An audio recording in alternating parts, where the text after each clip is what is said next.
check, check, check, check, test, test, test, check, check, check, check, test, test, check, test, test. Yes, yes. Oh, yeah. Welcome. Welcome to another edition of the Side Fire. This is a Side Fire Chat, my conversation series where I speak with the homies and collaborators that I've accumulated and connected with over the year. Accumulated is probably not the right word. That suggests possessiveness that I don't really possess. So I guess maybe collaborators that I've connected with, collaborators and creators that I've connected with over the years. And today I'll be speaking with a brother that I've known for quite some time, who's actually been instrumental to a couple of my releases. Been instrumental to a couple of my releases, and I'm happy to have him on. His name is Jamal Coleman. He goes by Prophet Pan. He's a comedian. He's also a lyricist, and he's also an engineer, an audio technician. And so I'm going to be joined by him today. And I'm hyped. I've known Jamal Coleman for quite some time.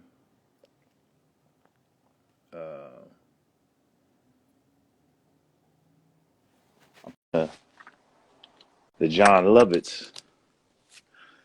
Brother Coleman, Brother Prophet Pan, Pan Prophet. What's going on, man? I should have told you to put a headset in. Oh, okay. I forgot to do that. That was my pre-production bad. That's fine. I can find a headset around here. Just because it isolates the sound a little better. It had the sound quality a little hype. I'm all about one of my hats. So. As I was also introducing you as a sound engineer and audio person. I was like, oh, yeah, all the sound. What you know about some sounds? I just got to untangle 10 years of spaghetti here, but I got you.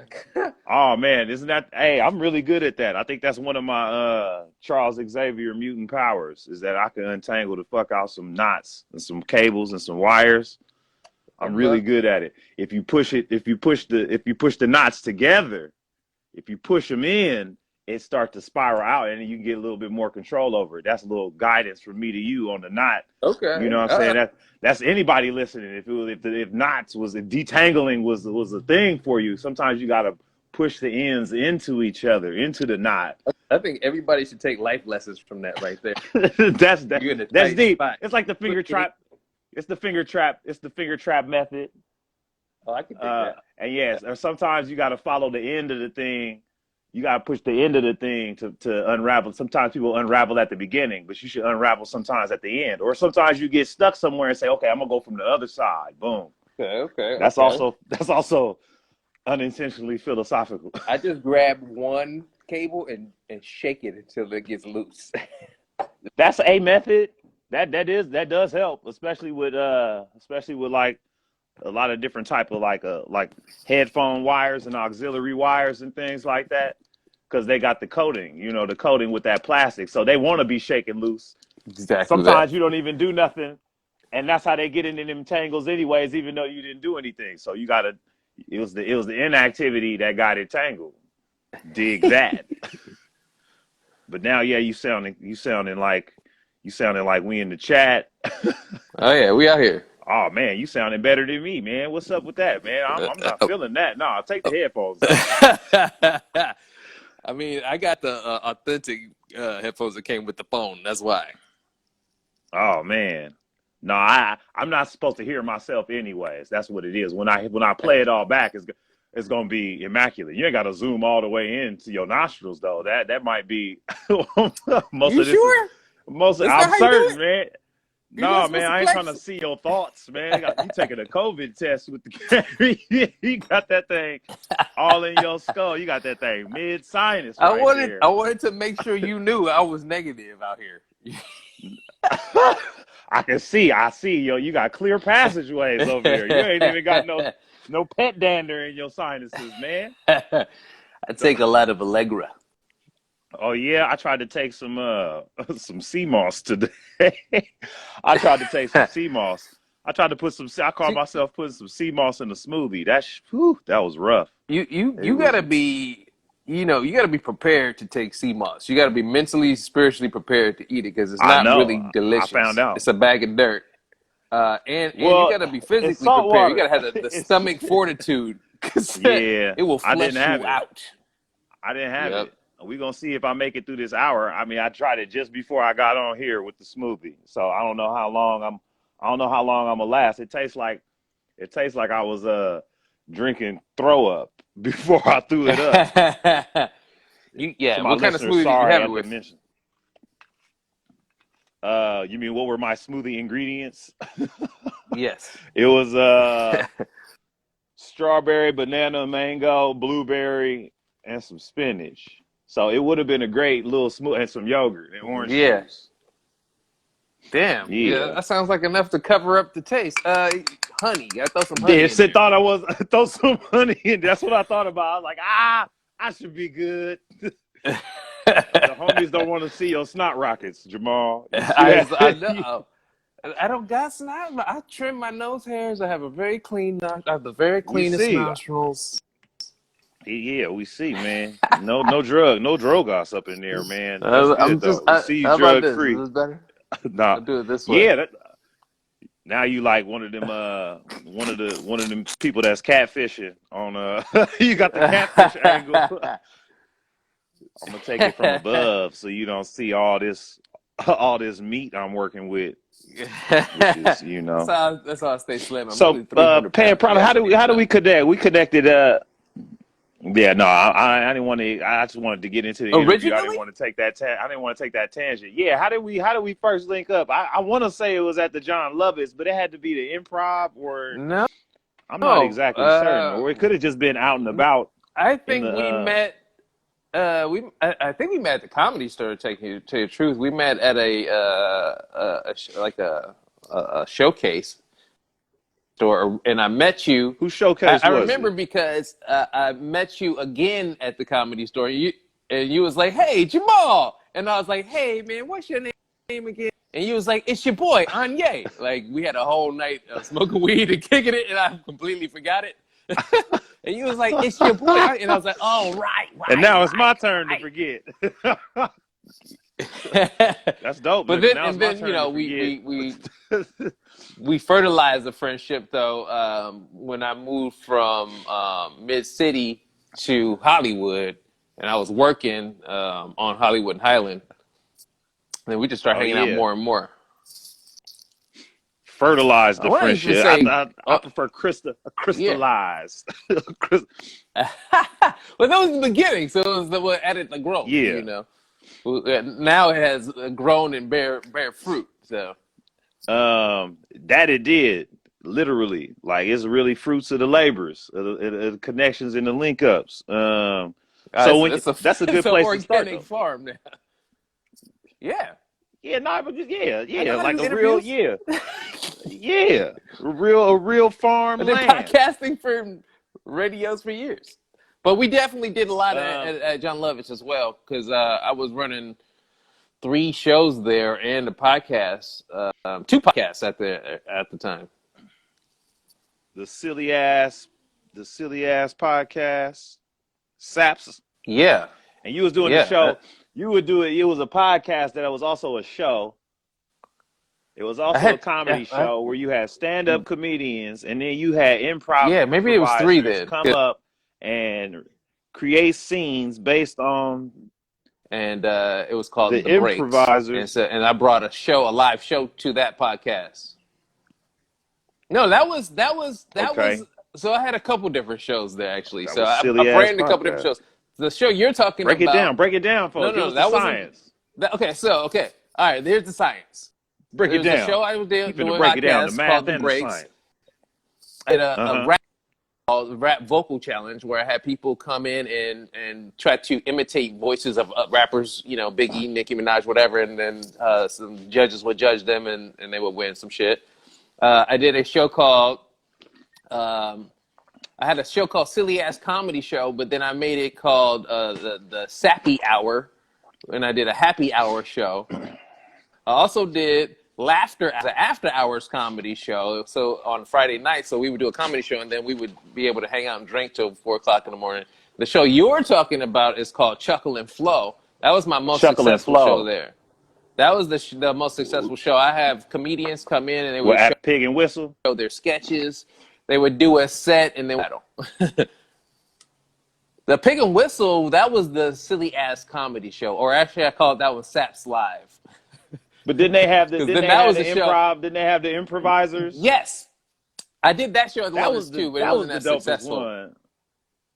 Yeah, I so don't I remember had doing the improv, other. and other people have taken this I don't formula and remember ran with it. They rapping. do the show at a West Side Comedy Theater. No, that was Chuckle and Float. So the show you're talking about was the Saps Live, and that's when I had an Okay. improv comedy group come and watch the whole show, and then they would do an improv set based off of everybody's sets, Okay.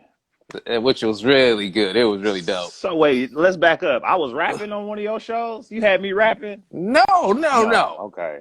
I was about to No, but say. we did do a show together, you and I, at a rap show in Pomona. We actually took a train out there Oh, together. that was with your folks. I think It was that's Black what King. crystallized. That's what crystallized our That's homieship what was crystallized. meeting. Yes. Was Yeah. meeting Terrence. Was meeting. I was out in D.C. and I ran into brother Terrence. I never met this Right. dude, Right. and he was like, "You from California?" I don't know how this shit. It was like gentrified Washington, and it was gentrified Washington, and it was this white woman walking her dog, and it was some brothers, and she tried to walk the dog through the brothers, but the brothers like was all petting because it was like a pit bull, so she thought that would be like, oh, I don't know what I don't know what she thought, but it was a big dog, Right. but she felt like she didn't cross the street like the play is usually supposed to go, and I Right. think it's because the dog, she felt like she could mob through the group of brothers, and I think they was petting the dog, and I was like, "What's going on That's over so there?" funny. She was So like, "This is gonna when be threatening to these young black men," and then y'all was like, "Ooh, is that a cute ass pit over there?" I don't What's know if his that's name? what started. I don't know how the conversation started. I don't know if I Coochie said I'm Coo. gonna have to speak to these brothers, or if that we was already speaking, and she brought the dog through our conversation. But we were That's playing with so that funny. dog, and I was like, "Oh," and sure enough, your name came up. I think bruh said he was from California, or I said I was a comedian, and he said, "You know Jamal?" You know, I'm like, That's "How you so gonna first funny. name me?" I know plenty of Jamals. I know one Jamal, and it was Well, you. I mean, yeah, I'm pretty I have good standing with a lot of my friends out in the world, man. I try to do good by people, so I'm often used as a connecting bridge for friendships. Shouts out A to lot of Terrence. people are friends because of me, and I say it's because of me, but they have obviously have grown and made their own friendships and connections. But I'm like, It's I feel true. like I'm the glue. It's true, man. Shouts out to Terrence, man. Man, shouts out. I'm not Yeah, gonna give man. his whole government, but I'm gonna you give know, him a Black King. Check him out, BLAK King. He is I a was about to put his rapper detail. I was about to put his extraordinaire. detail business up the Bozeman brothers, but that's also just or Bozeman and Yeah, I Sons. mean that's COVID money. You know what I'm saying? The passion is the art, and so check out his rap music, man. He's one of the But best that's his rappers I've entrepreneur. ever dealt with. No, I mean it's money. Blacktronic. He's working his own It's business. Blacktronica, right? Blacktronica. Yes, sir, Blacktronica. On He's Instagram. a genius, man. Check out his flows, his raps, his tones, his concepts, and just his message every day is uplifting and positive. We did a song together, and every time I see him, I recite the lyrics to him. Like he's amazing. Is he? Does he appear on your album? He is on my Boombox Music Volume 1 Yeah, album, which is Volume out right One. now in stores. The song we have together is called Not the Way to Do It, which is actually a really dope song. It's got a sample of Chuck D in it and go, not the way to do it. We kind of talking about how we're kind of criticizing hip hop and how people are still glorifying the shit that we shouldn't be glorifying anymore. The hook is something like So crack, blunts, 40s, blunts, crack. It's not the way to do it. It's not the yeah, way to do it. we gonna use the Essentially, sound. kind of Yeah. pressing that, man. And actually, Black King raps pretty fast. He's a pretty fast rapper, and I made him slow his flow down. It was like his first time rapping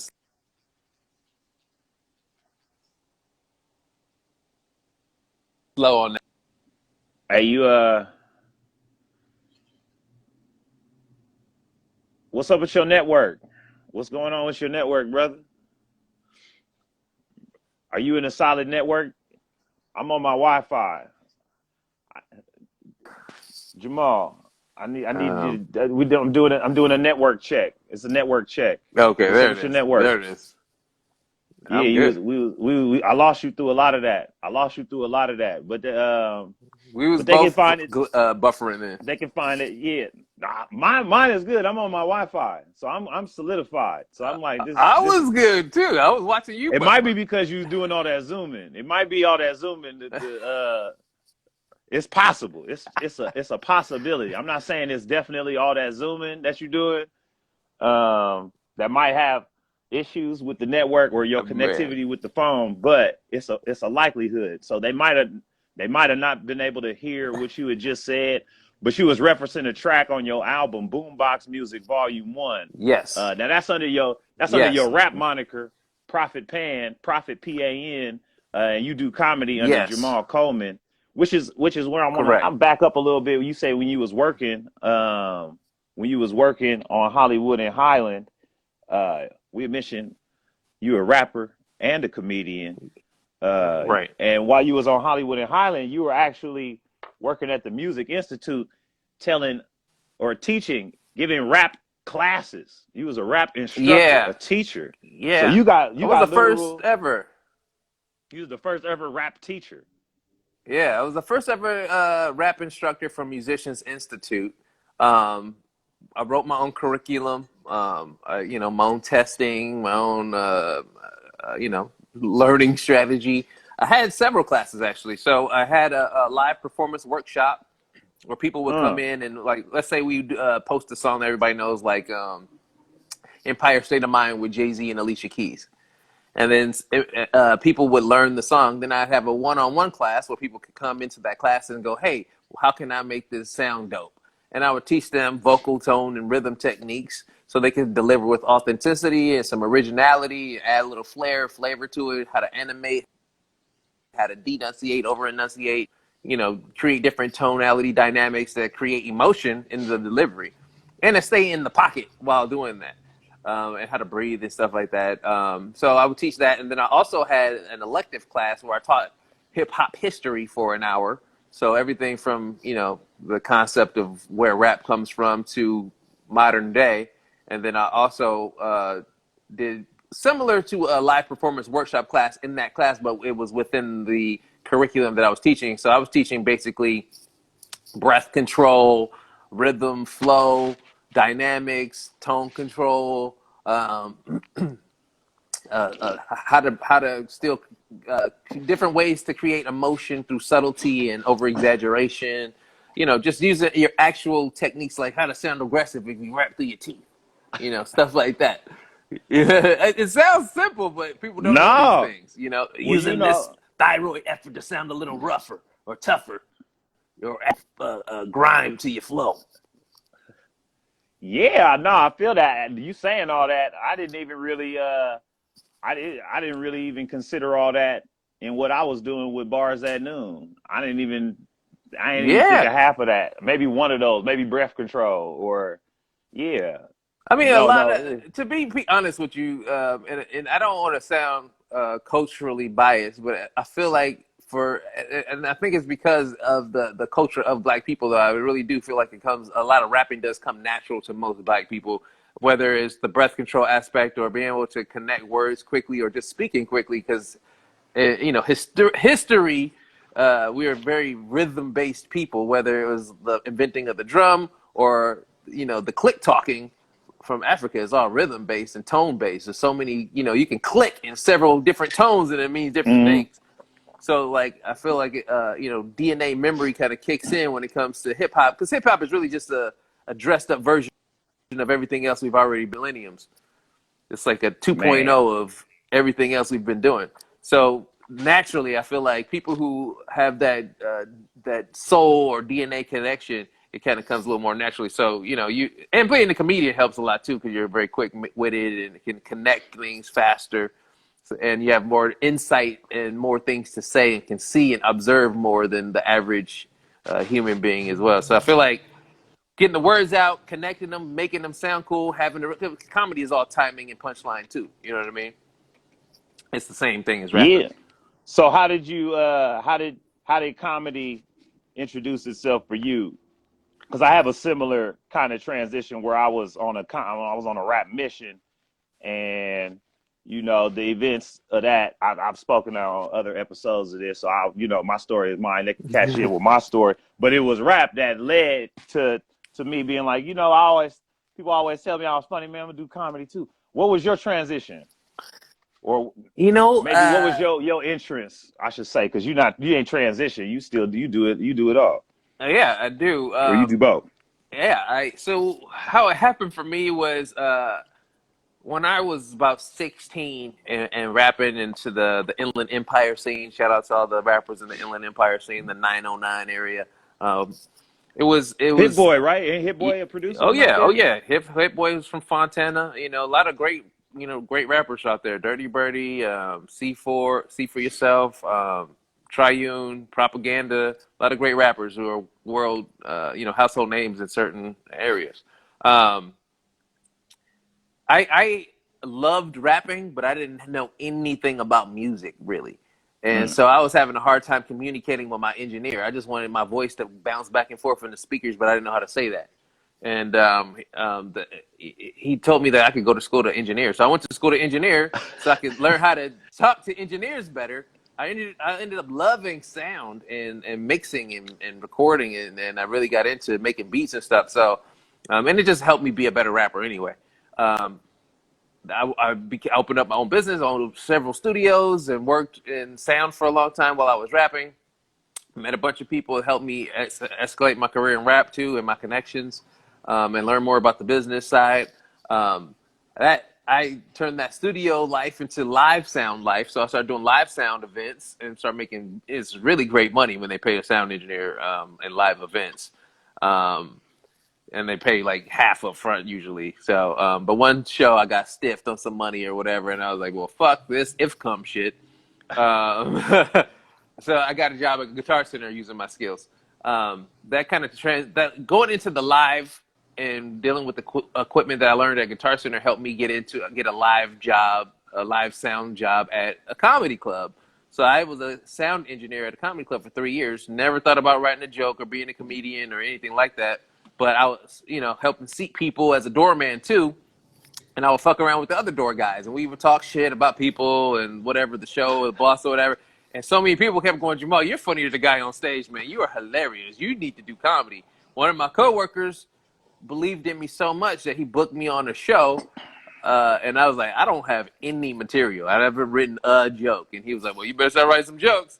And he was like, you can freestyle rap. Just come to the show. It's the improv, just improv freestyle rap and just be funny. And I was like, I could do that. And I do that all the time. I was a battle rapper.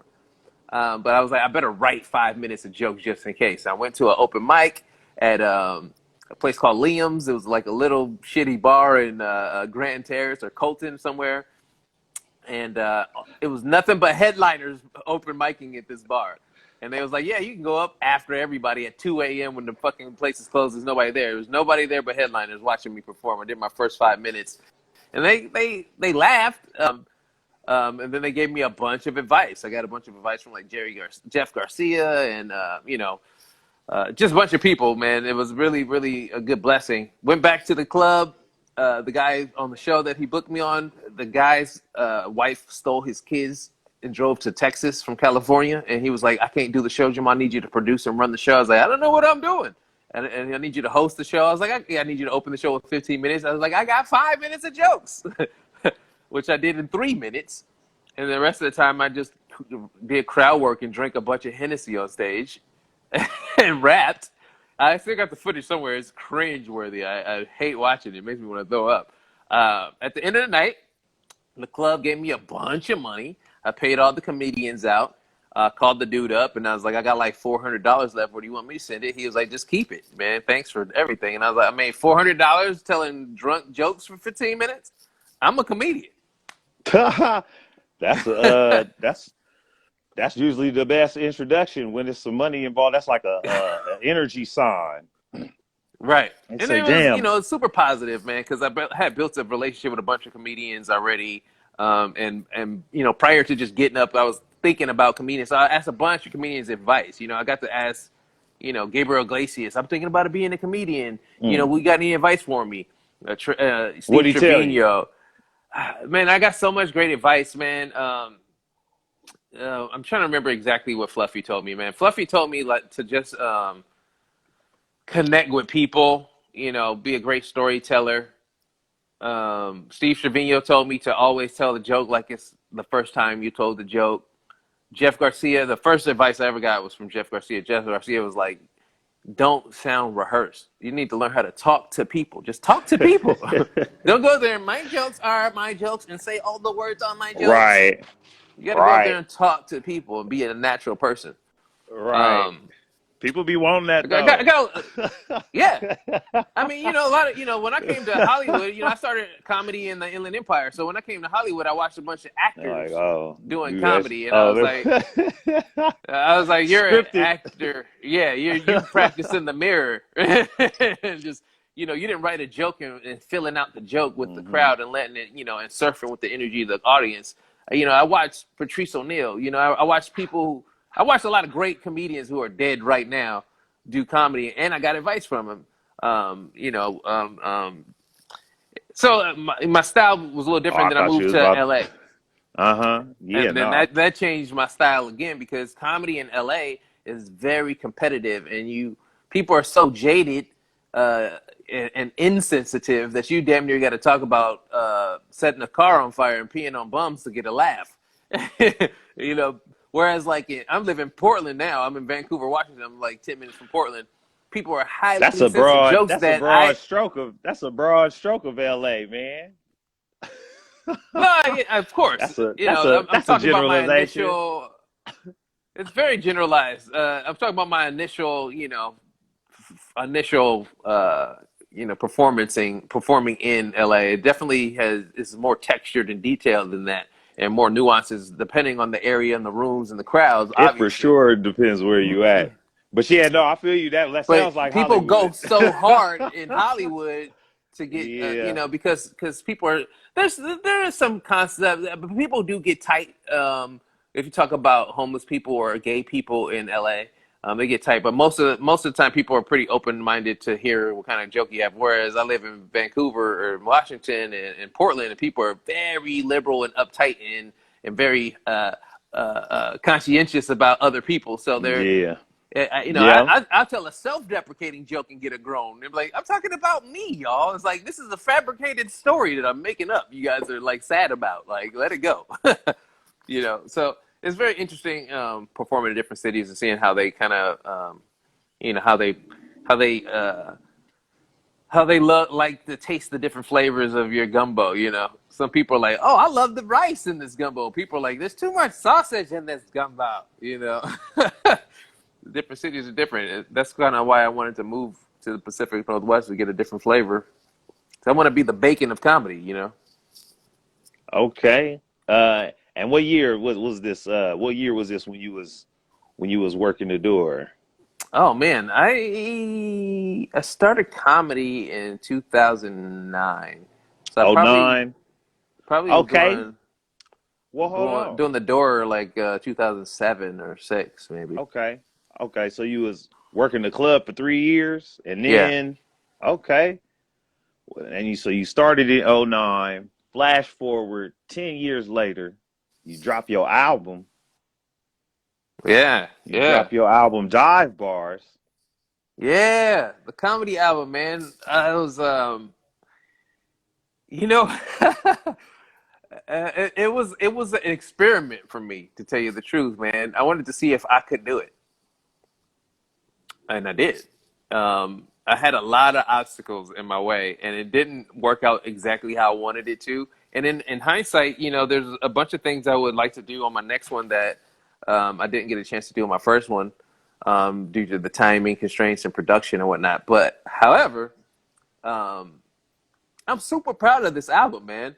It's I'm the kind of comedian that I don't always tell the same joke the same way. It's based on the audience that I'm in front of. But for whatever reason, the audience, I did the show at the Ontario Improv, and I clipped some other recordings in it too, from the Improv and some other places to kind of get an overall set, but not a whole lot. I was going to say 89% is from the Improv because I just had a really big audience and laughs, and I had a good sound recording. But I was taking some of my material that I usually just have scripted and save my material that I know kills at the Improv. Like, I'm just going to say, instead of doing that, I really went out on a limb and tried to manipulate the material into more social conscious material. So, which is not normally my style, but for whatever reason, I did it that night. And I caught some gems, you know, about me talking about, you know, just standing up for women and how, you know, how they interact with men nowadays. And it was like right around the beginning of that Me Too movement. And I'm just kind of happy. I'm proud that I put that on wax, and that's like something that's timeless now. The Dive Bars album is definitely, I named it Dive Bars because that's where I honed my skills. I was a club comic. I started off in the clubs, you know, I had guest spots 4 or 5 times a week at the #1 improv in the chain. It was, I was very jaded. A lot of comedians like, you're not a real comedian till you do the bars. You have these hard ass bar shows. So I was like, well, fuck it. I'm doing nothing but bar shows for a year. And I did that. And then people were like, oh, your material, you need to learn how to do crowd work. So I did nothing but crowd work for a year just to prove that I can do all these things. Just go on stage and be like, I'm not doing no material. So I did all these things to prove that because I didn't plan to be a comedian. So when I started doing it, I was like, I'm going to try to make this as hard as possible for myself to see if it's something I really want to do. So I sold my car. I didn't know how much driving comedians needed a fucking car for. It's a lot of driving, people. It's a lot. Sold my car, which, you know, getting around public transit made it significantly difficult. I had to do a lot of one-way ticket shows. Or, you know, had to network with other comedians so I could do more than one show in a night, or, you know, get a ride vicinity or whatever. So it forced me to network more. Got into those bar shows and started because of that networking, and was able to get out to the OC and to the high desert and to, you know, areas that I wasn't doing comedy. And kind of, it's like, for comedians, it's like running in sand with ankle weights. Because then when you go to because people at a bar, they typically don't care there's a comedy show going on. They're like, I came to watch the game. And you are holding up my game. You're just the guy before the game comes on. Or during the game. They're having their own conversation. Right. They're having their own conversations. Fun. They're drinking. They're yelling and shit. So you have to overcome so many obstacles to get their attention. And if you can get their attention, especially with some new material that you're working out, if you can get their attention, and if you can get the guy at the bar to go, that was a good one. And then he goes back to his shit, that's a keeper. So when you get those ankle weights off and you go to a club where people are already giggling in the line because they're paid for tickets to laugh, they're expecting to have a good time. It's like, so, you know, I was able to hone my skills through those dive bars and drop some knowledge. And usually when somebody drops knowledge, whether it's raps or jokes, we call it bars. So, you know, I'm dropping bars from dive bars, got my skills from dive bars. It was just very, you know, inceptionist, layered information. No, for me anyway. That was like, you know, we was calling it. Yeah, it's been bars for a long time. You know, jokes or like just raps. Yeah, No, I get bars I are got new. it. You know. Yeah. Well, that's raps, but yes, definitely. You could like calling jokes bars. That's for sure. Yes. So it was like deep information or deep bars or dive bars where I hone my skills, or just, you know, bars in general. That was kind of the concept of the album, man. I'm very conceptual when I try to put my art together. Um, and now that I put that together, and working with you and putting your albums out and how you how you formulate your structures helped me think about my next project that I've been working on for some time now. But due to COVID, I kind of pushed back the live aspect performance, and I'm just gonna do an online show. And I'm gonna formulate it anyway. I'm gonna do a special called "On My No. Mama." I got some gear coming in the mail now. I'm got multiple cameras, and I'm gonna set up my home studio and do a live special and do all my mom jokes. I'm gonna do like a 30, 45-minute special. Get all my fans to come and rock it All out on your online. mama? Oh, I got so much material about my mom that I'm just gonna do a whole fucking album called "On My Mama." Okay. Blessings, man. That's tight. I'm just happy that she's on board with it, because I've been making fun of her for years now. So So you announce this is an announcement right now. Damn, I'm getting the exclusive. This is a album announcement. Stay yeah, tuned. I got a couple Uh, albums in the pipeline. I'm actually got some mixes. Shout out to Miss Coleman, the homie Cheesy. Already know. My mom is gangster as fuck. She's the hood mom. She done took care of everybody out in the streets. She done fed everybody but me. I got a oh, there couple you albums go. in the pipeline. I got some plans. Some I can speak on, some I cannot. Um, Okay. but right now, my main focus is transitioning to online. I'm getting my rap classes online. I'm working with my lovely mate. She's So working on stuff as we actually. that's actually something hilarious because so you said you was the first rap instructor. Yeah, Uh, yeah. is that at that institute or just in general? At that institute, yes, Okay. but there's not a lot of collegiate level rapping, and the ones that are collegiate level rapping, there is a University of Def Jam, and they do teach rapping there. And then there's lots of people who teach online, like I'm about to do through Teachable and Udemy. However, most of these people aren't approaching it the way that I'm approaching it. A lot of these people are Okay. approaching it like I'm approaching it.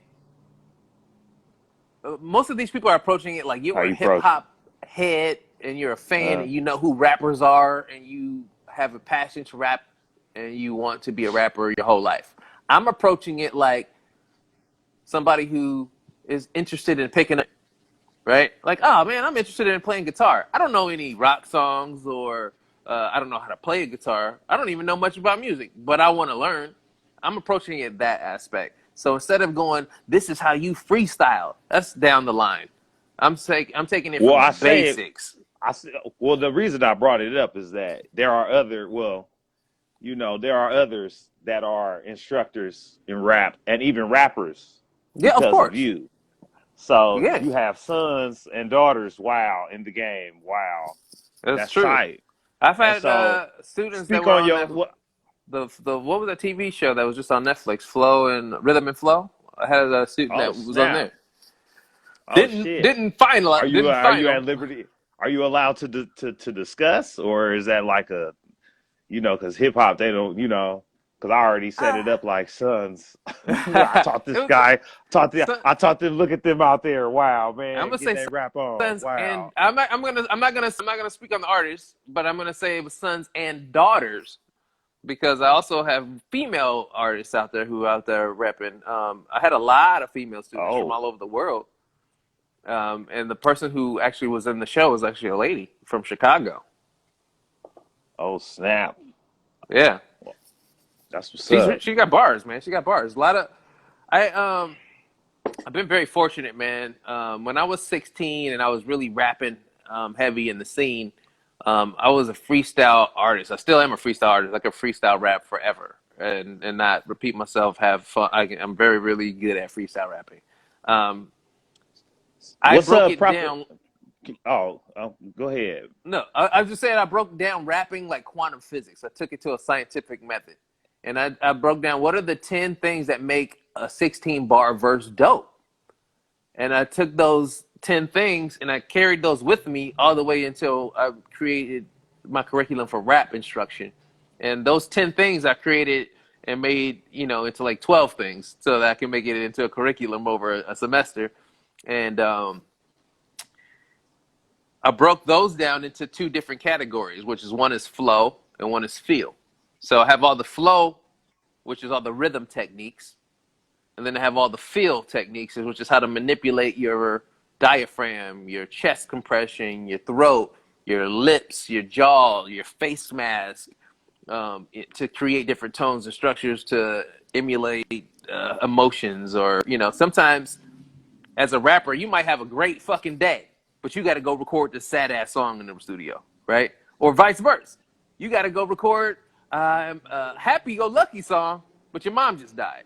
It's not always about you, it's about your fans. So you got to somehow get through all the internal pain and still create emotional details and characters that are going to last on a record. So when somebody throws on their headphones and closes their eyes, they can see that emotional image that you created aside from how you personally feel. So I created techniques that help you do that. Okay. Now, explain Prophet Pan. My rap name? Yeah, Oh my the God. PAN. How did you know? How did Because you had My, the release Boombox Music Volume One. It's yes. I have, okay. and Yeah. It's and been it's out.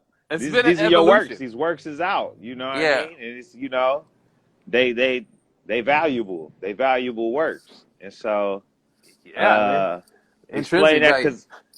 because it's you. They both you. Who is Prophet Pan and who is Jamal Coleman? Like we Right. don't do we see No. them?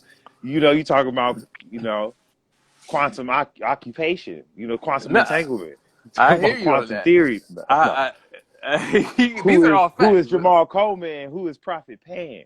So Jamal Coleman is an interdimensional being. So he could be whomever he wants to be. Interstellar. Okay. Yes, Prophet Pan is a character that was created by myself and other people.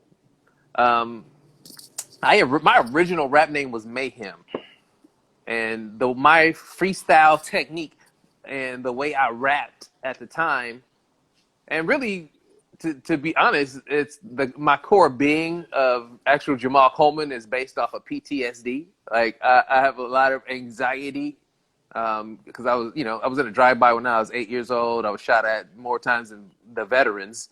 Damn. I was physically abused by my mom. I just had to walk on eggshells. So I had a lot of abandonment and damage in me that gave me PTSD. And freestyling and rapping was a release of that. So it came out like I was panicking, like I was always fucking active when I was rapping, like I was fucking triggered. You know what I mean? Like I was in flight or fight. Every freestyle was a fight or flight kind of rap. So my rap name was Panic, and it was an acronym. It was place any nemesis in check, put all numbers in a check, put ammunition in your chest, whatever you wanted it to be. That's what Panic was. But the Jamal Coleman side of me was deeply spiritual, and I actually had a lot of spiritual gifts when I was younger. I was an aura reader. I would be able to see your past lives and tell you about it. One of the gifts I had was the gift of prophecy, the gift of seeing the future and hearing the future. I would hear things before they would come, so my friends started calling me prophet all the time because I was always kicking knowledge and being spiritual and saying all this information that would come to fruition later. And they're like, "This dude is a prophet." So then they start calling me Prophet Panic or the Prophet Panic, which is a mouthful, right? So it was hard to fit on top of an album. Hey man, I can relate, man. I can really. So then I had a You see my conflict. album titles. I know, I have seen your album titles. They wrap around the whole frame. Anyi Malik is Anyi Malik in pre-COVID Black Mirror Triple X, Bandersnatch remix Anye, bars. Malik X, The X, X. EP. Hilarity, yeah, I yeah. had a lot of conflict at the time too. So I'm from South Central Los Angeles. I grew up around a lot of street element. Then I moved to the suburbs of Rancho Cucamonga, which got me away from the street element and put me Like into more of Craig. an educational position.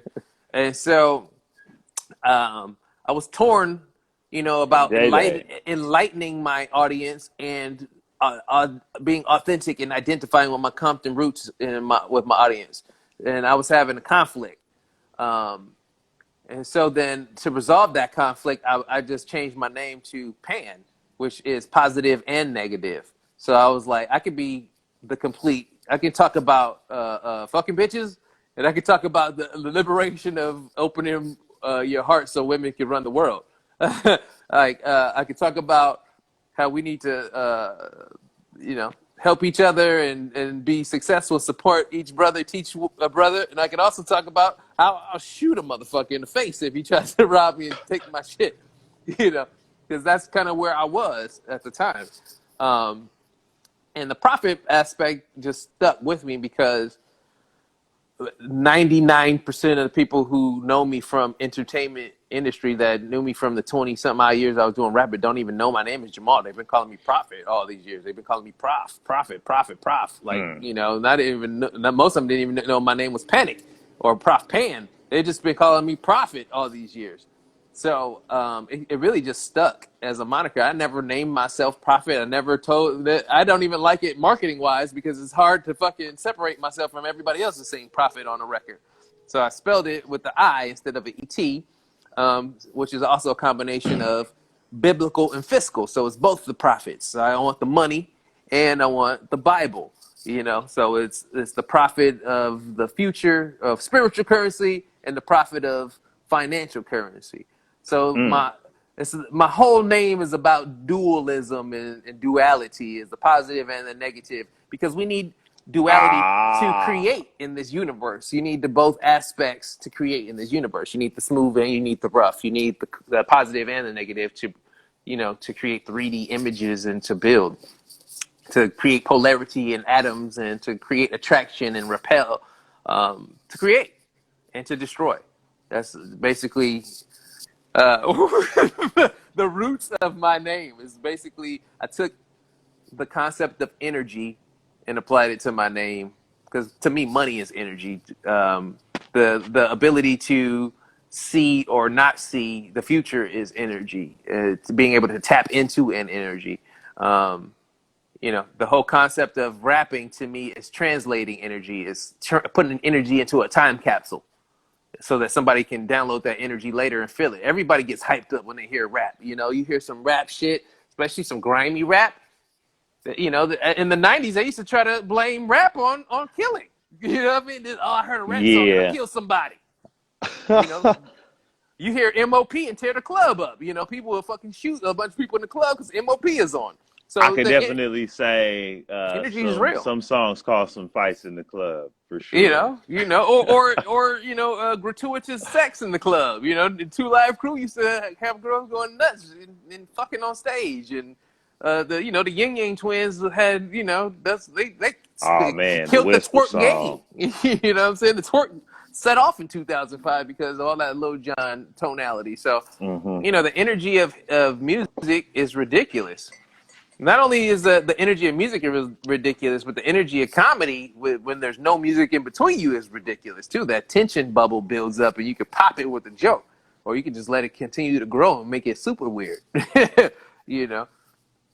So manipulating energy is kind of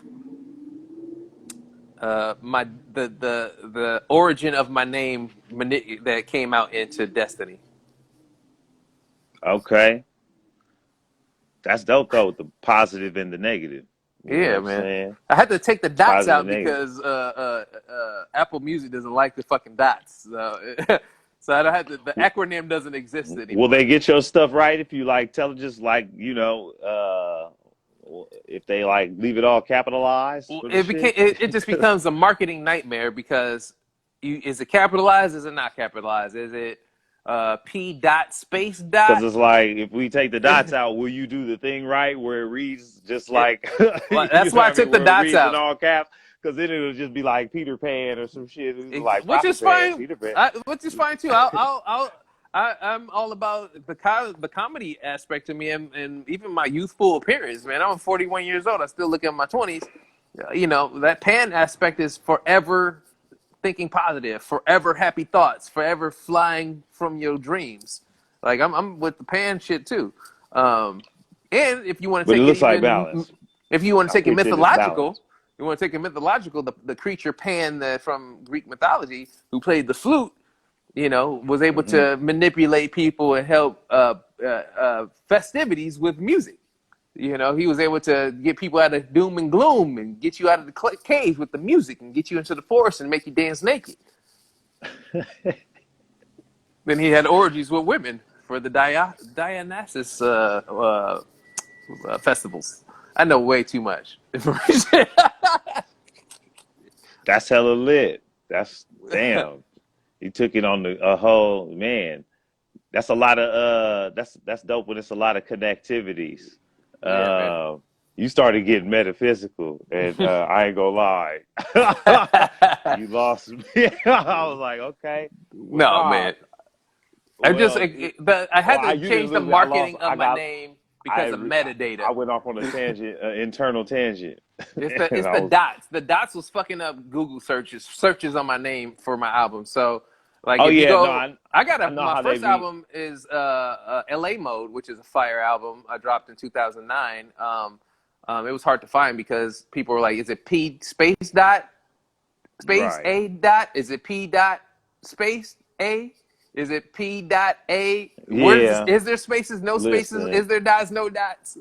Listen, I know, I feel you. I'm trying to get them. Hey, make sure this is capital. Make sure this is lowercase, because they Right. got. And then I'm look, I'm looking at the catalog. You know what I'm It's all saying? case sensitive. And yeah, it's like some of this stuff ain't lining up with how it's supposed to be, but it is what it is, and that's that's I feel you why you use them dots. Uh, Now we on the same we on the same label. We still we released Oh with yeah, Mad Records. How did you link up with Mad Records? Mad Records. Mad Records is owned by a guy named Nomad. This is his stage name. Nomad was a rapper from one of a group called the 504 Boys from Louisiana. They were competition with Cash Money at the time. Cash Money, Lil Wayne and them actually took one of their records and took the ad lib from one of their records and turned it into one of their records and kind of eclipsed them, so to speak. But he did make a bunch of money with Master P. They They were got signed to No paid? Limit. They were They got signed to No paid? Limit. No, Master P paid everybody. He was making millions of dollars. He ended up owning up, building his way up into the music industry, creating his label. He started doing some music with Trent Reznor, and then opening a trucking line. I forgot what the name of his trucking line is. I met him. He came into Guitar Center. I was working at Guitar Center. He came in, and he was looking for a specific device that would help him connect his ADATs with his computer. And I was the only person I knew what this device was. And I found it, special ordered it for him, got it to him, brought it to his house, wired it for him. And he was like, "I'll pay you to mix this Trent Reznor songs with me." And I was like, "Hell yeah." And we signed a contract, made some money, but I had to stay up like 2 days straight in order to do it. So I was taking like Mm. energy pills. I ended up getting like a nosebleed or some shit. I did the shit. Mixed it, came out good, got my money, contracts and everything, and then he hired me for something else to pay me, and I was like, well, cool. Then he listened to some of my music and liked it, and offered me a contract. And I was like, man, I've been offered contracts and paperwork before, blah blah blah. And he's like, no, I actually want to just give you distribution. I don't want to charge you a loan. I'm not loaning you any money. Da, da, da. I'm just going to give you distribution. So he did that. Then he noticed he liked my business acumen. Then he asked me to run the label with him. Then he asked me to take over for him, which I did in 2009. And I dropped my LA Mode album at the time. After a couple years of working with him, we started going into the studio together in Compton. not Compton, in Torrance at the old NWA studio, and we worked on some songs with a producer called DJ Sweets, which is how I ended up getting a song with DJ Battlecat, which is like one of my best songs I've ever done. Worked with Battlecat for a couple months, did a couple songs over there, but the paperwork didn't pan out. Some people went to jail. Damn. Yeah, it's the money slowed Damn. up, you know. So, Damn. you know, I still got a bunch of songs sitting on the hard drive over there. That's cool though. Well, Yeah, that's that's not. I know that's got to be a weird feeling. That's got to be damn. it's. I feel like I'm sitting on a gold mine over there, like a lot of fire ass songs that I like. I hear other rappers do now. I'm like, oh, I had a song that was very similar to that, with that similar saying or something like that. Somebody else has done like 2 or 3 songs that are come and gone now. But it was Damn. cool. It was cool. I mean, that was the first time I ever got to hear Nipsey Hussle was in the studio, over in that studio. I was like, who's this guy? And I was like, oh, he's selling $100 mixtape? What the fuck? And so I learned about him and his whole story there, which, you know, kind of helped. You know, he's an Inglewood. I grew up in Inglewood on Slauson. It's called a Slauson boy. I consider myself a Slauson boy. Kind of was inspirational at the time. Rehooked back up with Nomad probably like a 2011 or 12, and he was more focused on his trucking line, and he wanted me to just focus on the albums and stuff. And I was telling him the music industry was changing, and you know, this is, if you gotta kind of think about this time, this is the time where a lot of independent artists was going straight to iTunes. So Mac Miller and Childish Gambino were coming out at the time. People who were just, Yeah, you know, I was killing man. the independent game. You know, they're like, fuck labels. We just going straight with an iTunes account, TuneCore or whatever, and going hard. This is a lot of people started doing subscription shit like Reverb Nation and shit like that. Which I ended up taking my album, Boombox Music, and taking it off of Mad Records and putting it on Reverb Nation, thinking the subscription thing was going to be the thing. Oh, But Mad Reverb Records is Nation. forever. And Reverb Nation was like, oh, you didn't pay that subscription at the end of the Yeah, year. We're taking your album down. yeah. I'm So like, how you take an album down? exactly. I had to re-release my Like, album because of you that like shit. what? How you take an album down? Exactly. Uh, it took some years to get it uh, back up to, the producers probably still upset with me about it, man. We did not make a bunch of money like on the record. what? How you? Yeah. How does that work? So, How, you stop paying them and they take the album down? Because you got to like call and cancel it everywhere once it's released. they didn't mind doing that. They How had you their like time. your UPC?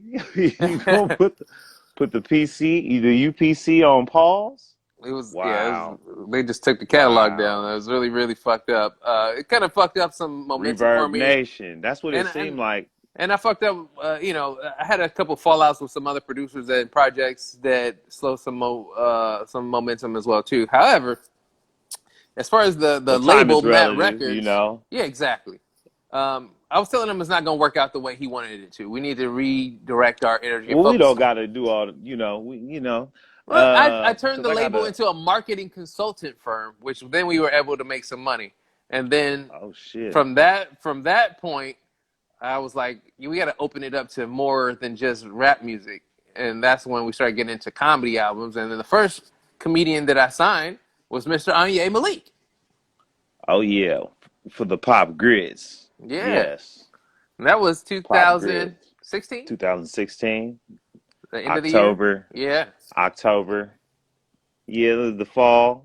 Yeah. I dropped your album, I dropped mine. Then from that point, I dropped Keith Reza's comedy That album, was which my is, third. That was my third album.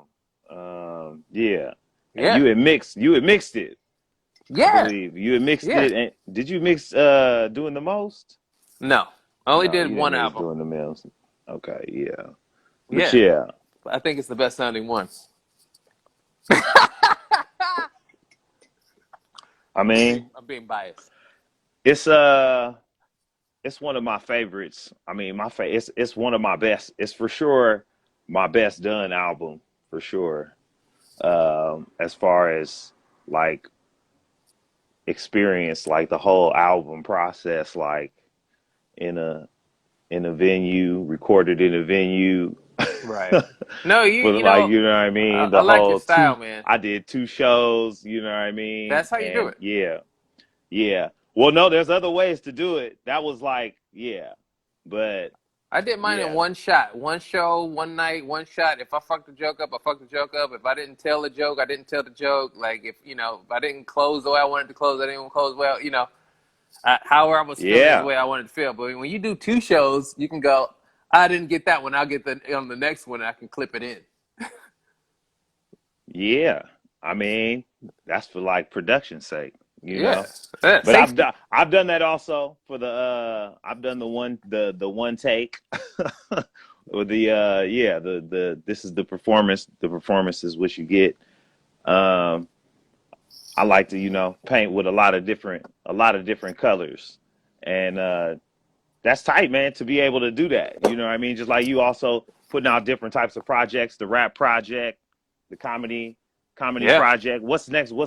You know, uh, the On Mamas is something that you talk about being on in the works. What else is in the works for you? So I'm upgrading my home studio so I could do online streaming for my comedy sets. So I'm just gonna exclusively perform from my house for a while, especially with COVID rising. I just don't feel safe for people and myself. First and foremost. Secondly, I'm sitting on music. So I'm just gonna start releasing albums. After I release the boombox music, one of my friends contacted me that I worked and been doing music with for a long time, 15, 20 years. And he was like, hey man, check out these beats I made. And I was like, this shit is fire. And I was like, I came up with a song to it. And he's like, well shit, here, how about another beat?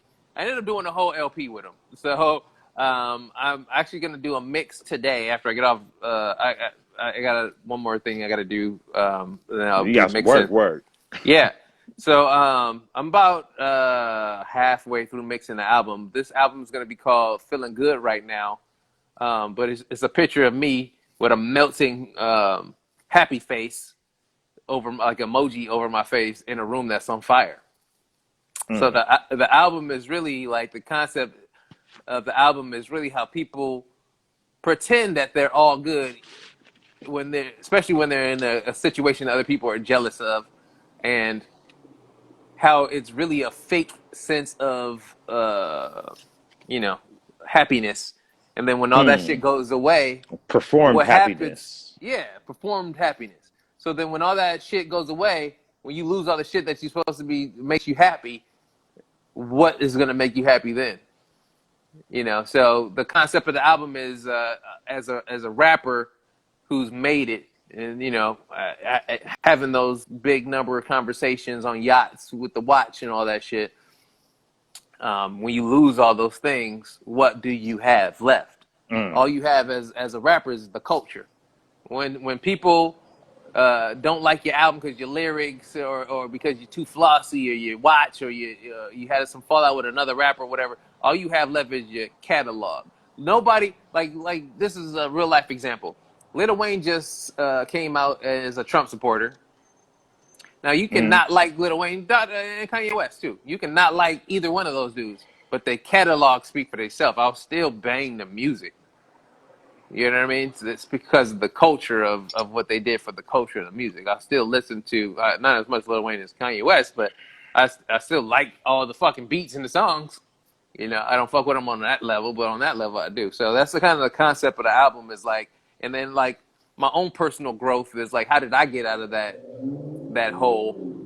Rapping and comedy helped me release and have some kind of therapeutic advantage for the mental stress that I was dealing with. But ultimately, it took me some plant medicine, some weed, and some shrooms and some LSD to get me out of my mental state that I was in, so that I could heal and help other people. I Hurt heard that. people, and heal people, Well, heal people. I'm hyped that you have put me on to Mad Records because that's some dope stuff for some Yeah, brothers to be able to release. You know what yeah, I man. mean? I'm And these trying to get things be more money. really, and this art is like, I really say it's releases. You know what I mean? When you put Yeah. these things out, it be really releases. And so in some of these even projects that I'm able to do, you know what I mean? that I'm able to put out. You know what I mean? So my favorite album is The Sacrament, though. You know what I Yeah, it was a mean? good album. I like the But art on it too. yeah, but my best, I think my most well done album was Pop Grits. Through the whole through the whole while all the shit. But the new shit is the dopest. I got to But say the new shit is the dopest. But I attribute all of that to you being, you know what I'm saying, you being instrumental in even linking me up. You know what I mean? So that's like really dope. Brothers putting brothers on. You got any dates coming up? Like some specific dates? no, I'm working out a lot of technical issues right now because the reason I haven't been doing Zoom comedy shows is because they're shitty. Oh Um, man, no, I disagree, man. You tripping, man. Oh, I, you gotta really I don't pull know, up. man. You gotta I pull up to one of mine, man. No, I be really out I here, seen you. I seen you do man. one. I seen you do one. As a matter of Man, fact, I be for really, me, man. you inspired me because you did yours with the actual microphone and microphone stand and stool. You had a whole setup. So I have all that stuff as well. So I set mine up that way too. So I want to make sure I have production quality. I want a great audio. I want a great video. And I want to make sure my background and all that shit is fresh. And I Mm. want to produce my own show just with me and maybe a couple people that I want to invite on it. I don't want to just rando shows. And I'm trying to monetize it and make sure that, all my systems are set up in place. My ticketing, my marketing is all set up in place so that um, I can execute well. I don't, because this is the future. I don't want to just wing it, and this is going to be how I do it moving forward. Nah, I just realized I like Zoom shows better than live shows out here. Zoom shows are Like, fun. I yeah, enjoy. Zoom. I enjoyed it, but I just need more feedback, and I want to set it up so like I can have it on my flat screen TV, and I just don't I think need they're all worth my the risk adapters and shit. I with think live people. comedy shows are, they may come back. We'll see what happens. People are already getting sensitive and offended at comedy shows, and now you have a sickness pandemic on top of that. Like, it's gonna be weird for a minute. Yeah, I wore a whole no contact fit with the whole one piece with the gloves, the whole the hoodie. I almost had the little cover ups for the shoes, but that would have been doing It's extra. extra. It's Cause extra. yeah, to be Yeah, in the streets, they be you just talking gotta like you Lysol was them really. joints. But yeah, I could just Lysol the whole thing and be done with it, you know. Exactly. See, Um, yeah, I was face mask, face But it was shield, not. Yeah, they was gloves. looking at me strange. I was like, well, here we are now. Now it's like, ooh. And now it's even worse. So I'm So yeah, like, now, but it's like better, And then I bombed. I proceeded to bomb, man. I bombed because I don't think I was connecting because I had the whole outfit on, and it was like funny to me how I was bombing, and I was like, man, I wasn't really gonna get no money because it's a free thing, and it's like right. a cafe. I'm like, man, y'all in the parking lot right now. This like, I don't need to be great. You know what I'm saying? Because like, I'm not eating food out here, and also this don't go against my quarantine points. It's got an asterisk So next to this game. I still get to no. This is a no contact. This is no contact with gloves. It's no contact. It was absolutely, you know what I mean. It was beautiful. It was beautiful. But I Hilarious. prefer I prefer the Zoom shows because they be hitting your Venmo, man. That should be magical. That's Yeah. that's the huge difference. That's the bullshit. What they not gonna put you on. Well, that's the thing. That's the other thing too. Is like me, man. I've been producing shows for a long time, and I don't like free shows, and I don't like paying people. So I need to figure out how to monetize it so I can pay myself and other people. Then I can book. I can set you up to have your own special, Anye, and I can make sure you making the money that you're supposed to make, and have all the tools in place so that you can invite your friends, family, fans, and I can make sure that I can market it as well and get X amount of people in that room plus the live stream so that you can actually turn a good dollar. Like, we're supposed to be able to make more money on the internet because it's not limited seating. Mm. There's been a lot of successful online comedy shows, and so I'm just trying to Oh yeah. do me. Shouts out to KO comedy. Hella funny. Yeah, Yeah. there's a Cobb's the few. punchline working with them.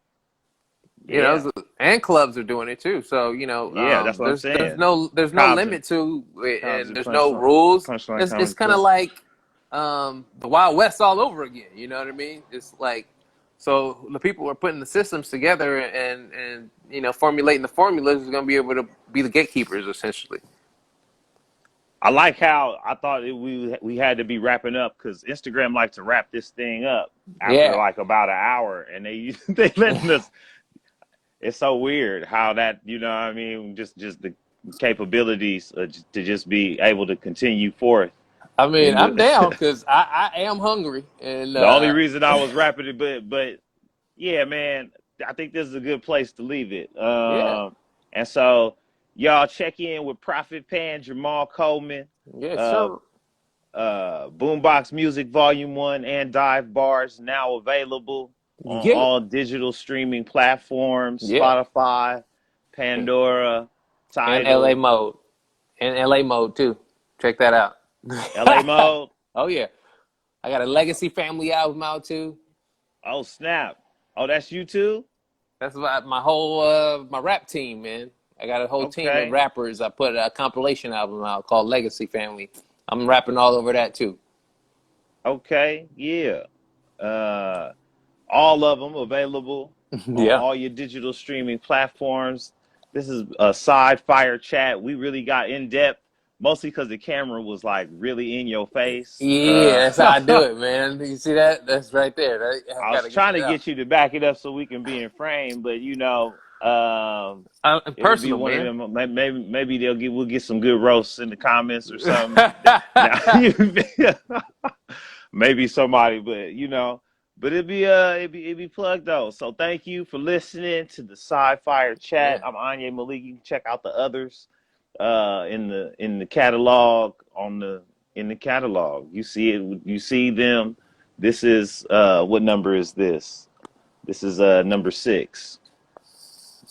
And so Sci-Fire Chat. I'm Anyi Malik. Thank you again, Jamal Coleman, for joining me. Peace out. Peace, man. Much love and peace.